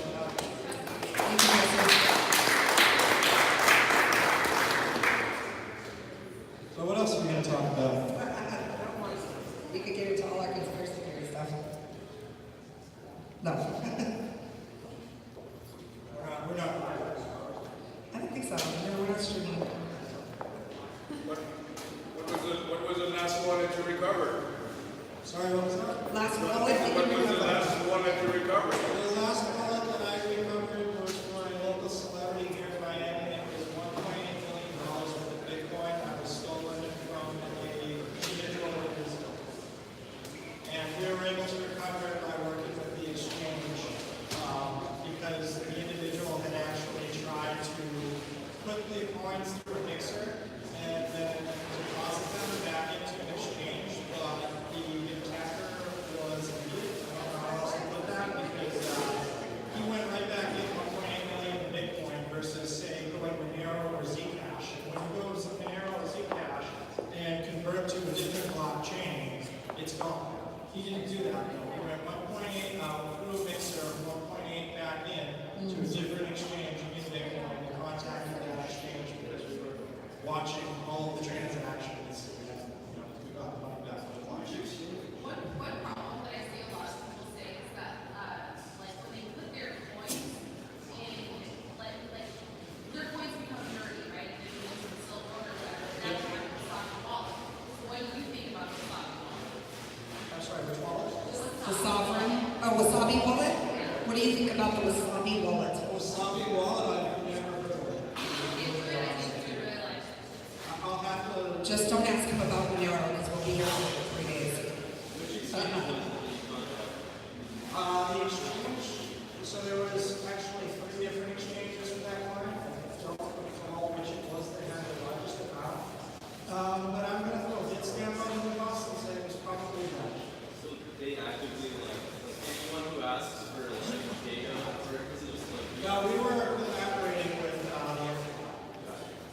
so this individual had gone to the theft. That's another thing that my company does for unknown individuals is if you get hacked, we'll actually communicate with the government for you. So the benefit to doing this is if you're a high-net-worth individual or a celebrity, you don't want to be outed as the guy that just lost $1.8 million in Bitcoin. So we have a way of kind of facilitating as a proxy, if you will, and working with law enforcement and almost not really concerned because obviously they know who it is, but minimizing their exposure. Reputation management. I call it dealing with Jean-Claude. Yeah, what would you say is one thing that people shouldn't do right after they realize that they've lost? What are some of the things that have made your job more difficult? So what would you say to people not to do first? Okay, so when I deal with individuals that are non-technical, let's say celebrities or athletes, for example, the biggest thing that I see is, well, there's several things. I'll just start here. Not using two-factor authentication. Extremely weak passwords. We're talking like their last name and date of birth. Yeah, just ridiculous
What encryption you use? And it's called PGP, Pretty Good Privacy. Pretty good. Oh. Yeah, it's been around since the 80s, I want to say. Yeah, 80s. And is proton mail or what? And browser, let's go with that too. Let's go ahead. So in the last week or so, actually, I would say probably near. Yeah, in the last week or so, there's been rumors that proton mail were actually breached, and that there's a cover-up going on right now, and there's a hacker that claims to have a bunch of different organizations, governments, and stuff utilizing proton mail. Yeah, he's supposedly going to leak the database of proton mail. I've dug on it on social media, looked into the sentiment, and it seems like it's kind of a hoax. But even still, just that hoax alone is kind of enough to scare me. The other issue is with proton mail, it's just you can do PGP encryption, but you're not in control of the private key. They generate and hold that private key for you. Telegram or Signal? Signal. So do you really trust Signal, or do you just not trust Telegram? I just don't trust Telegram. Telegram is Russian hackers.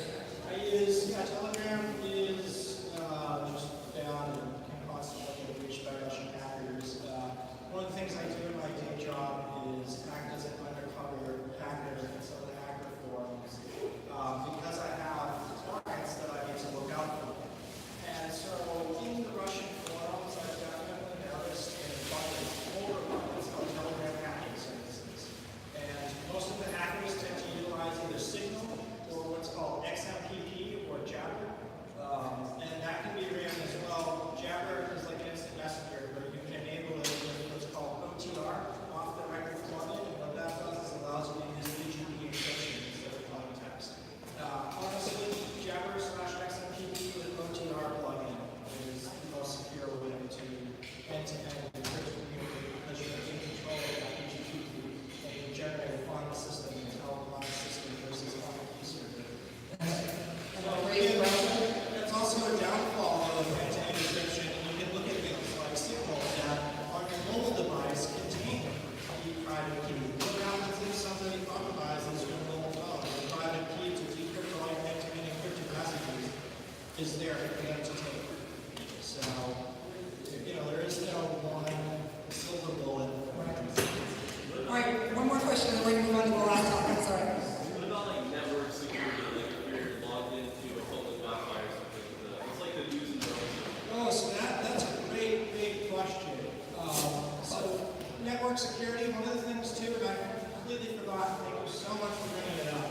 When I deal with the clients that have been breached, they travel a lot. So for example, a professional athlete client travels a lot, like a real lot, and they're constantly on different networks and going and using their computer. So my company set up our own proxy, and we have our own server located in Iron Mountain, and this is a company that's called Trusted Internet, and that's exactly what it does. Is it allows you to connect to our VPN. We're running all of our snow rules on the back end to detect the malware that came from my private intelligence firm. My team of 36 analysts write reports and make custom rules that result in various organizations, but our VPN actually has all of this sitting on the back end. So if you're one of our users and you're, out in Ibiza, Spain, and you go to the bar and you're on the Wi-Fi, you're protected because you're coming back through the Trusted Internet servers. That only costs $15 a month. If you do get compromised in our pattern matching signatures, which I was talking about that our analysts developed, does get triggered, we contact you and we say, hey, that PDF that you just downloaded, invoice.pdf, that's a virus, and now you gotta do something about that. Quarantine did, but you're infected. You go change all your passwords now. So thank you, that was an excellent question. All right, one more question because it's for Frederick, and I owe him. Question. So given that you do cybersecurity, do you believe that although they say that a ledger or a blockchain is immutable, do you believe that it can be hacked or mutated other than social engineering? Absolutely. Anything can be hacked. I'll give you an example of that. And in my Thursday presentation, I'll show you, and I will give you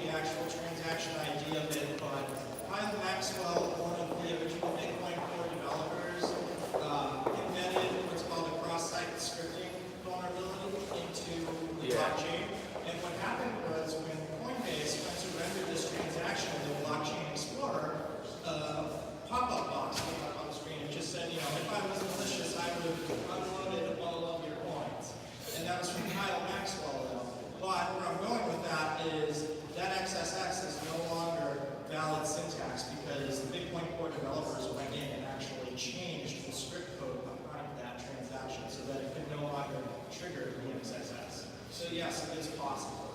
How the hell they did it, I don't know. And I've been bothering them for a while now. Because normally these ledgers are. How they changed it, but they insist that they did it, and they definitely did because it was valid syntax before, like JavaScript. It must be JavaScript at that point. It is. It's JavaScript, and it's just a simple alert tag. Oh. And then all they did was to fix it. They took the last brace off the end of the alert tag, so it no longer triggers. And I'm like, well, what the hell? I know that brace was there before because it's fine. No, it wasn't. You were seeing things. Oh, you guys changed it. That's it. All they took off was the semicolon. No. So the closing tag. Oh, the closing parentheses. That's it. Yep.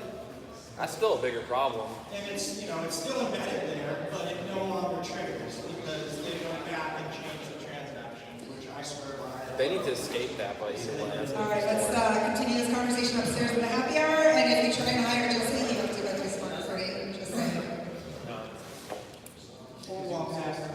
No. I'm brokering your deal from now on. All right, thank you, Mr. Robot. I love you.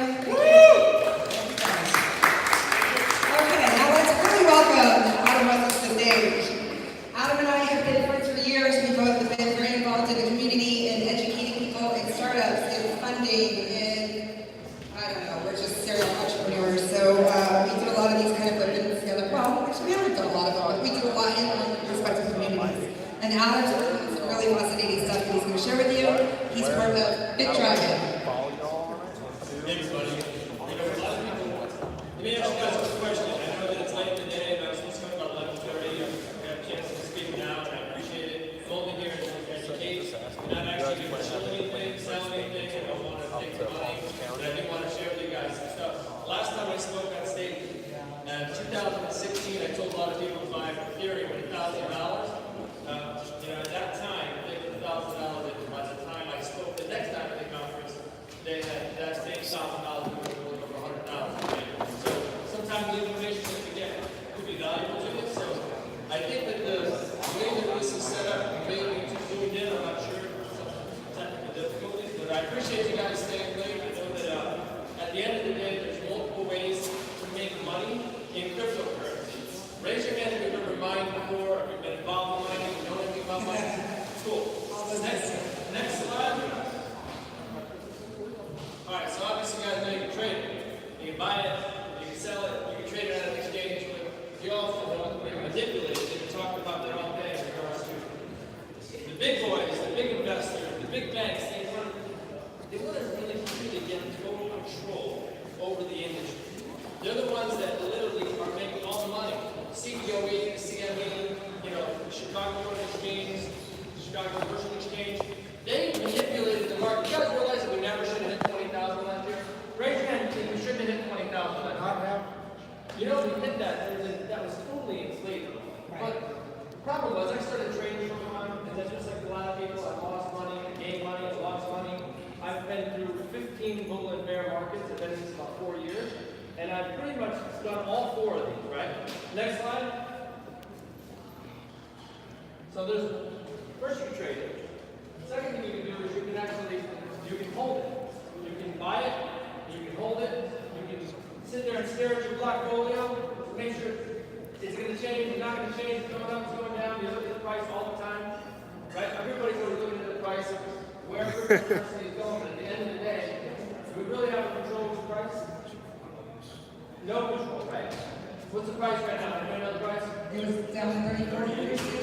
What? 34? I thought 37, isn't it? I think I was expecting the white was 38. 37 was at its lowest. And while we're streaming, we have a lot of people on stage. I'll give a shout out to my buddy Nicky portfolio. Sorry. That's all good. So I mean, look, at the end of the day, guys, when you think of cryptocurrency, you think of different ways to make money. The long-term model strategy is probably the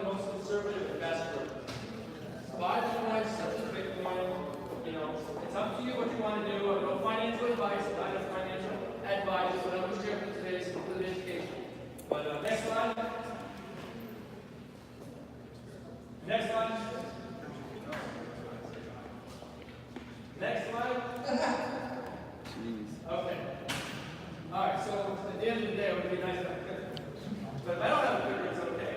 So raise your hand if you've ever been involved in ICOs. Rest of the ICOs. Okay. So I've been involved 25 in ICOs. And those are the regulators that are not here anymore. You know, we used to have syndicates where we'd actually invest in ICOs across seas. And actually, I was going to ask a question in regards to that. But at the end of the day, a lot of us in the United States knew regulation was coming. If you were involved in ICOs for the last couple of years, you knew that regulation was on its way for the U.S. Around the world, it's going to be different. But for here in the U.S., that's another way that people will make money in ICOs. Now we have the security tokens, just like they talked about all day, and the utility token, and the Howey test. When you look at that breakdown, you realize that it just doesn't make sense to do anything in ICOs in the U.S. But if you're going to invest in an ICO, make sure you look at the team, management, background, look at everything about it. Like they said earlier today, understand the market that you're investing in. Next slide.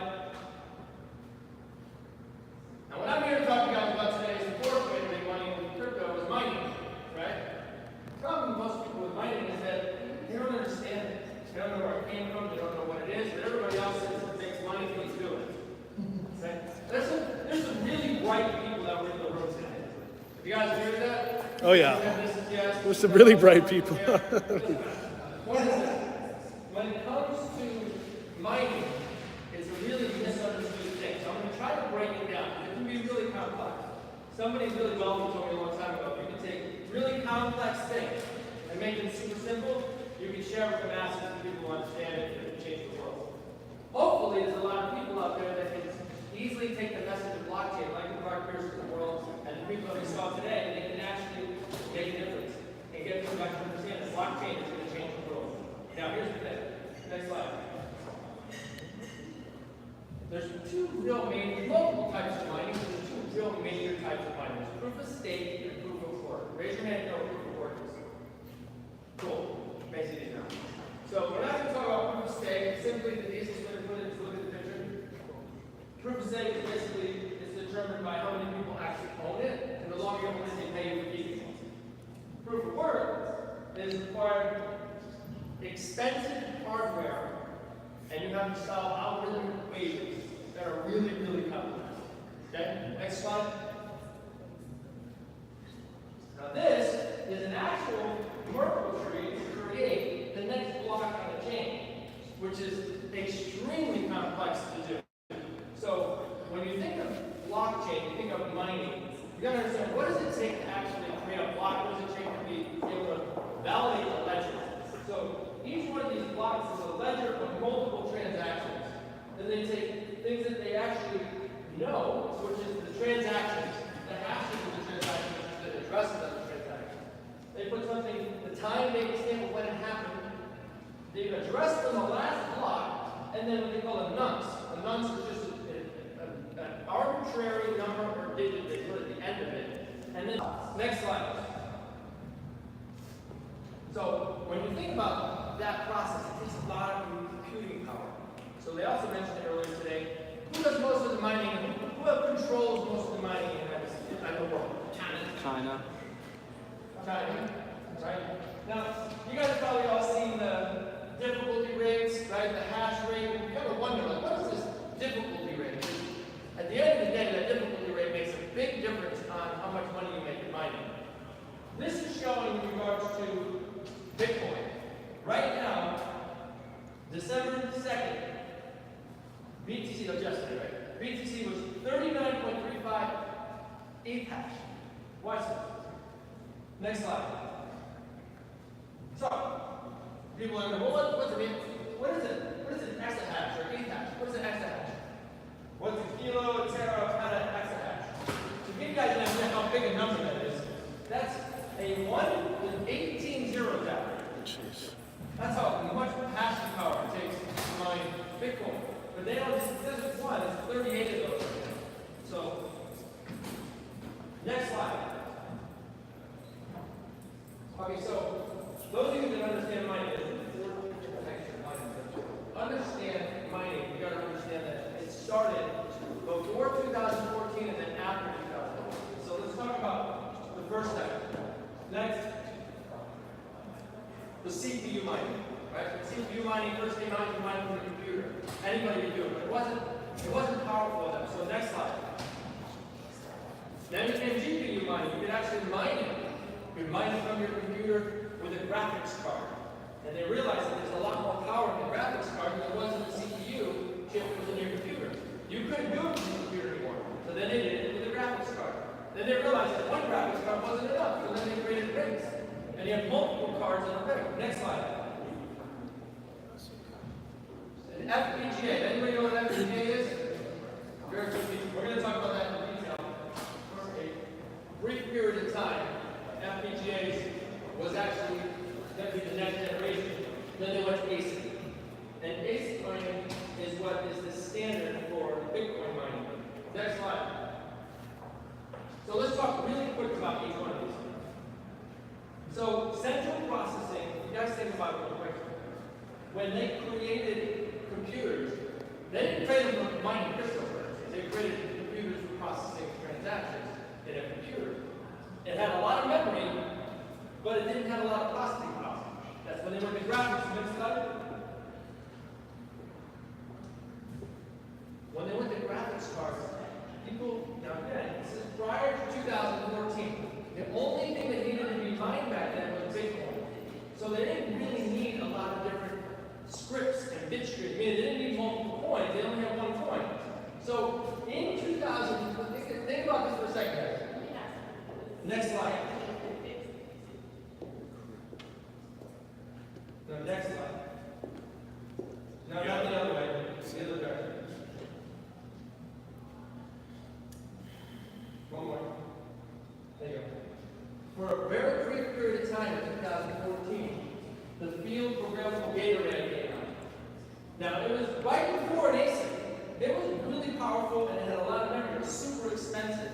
But it could change and you could program it to different bit streams so you could put different coins on it. But it was prior to 2014. They're like, we don't need that. So they quickly forgot about it.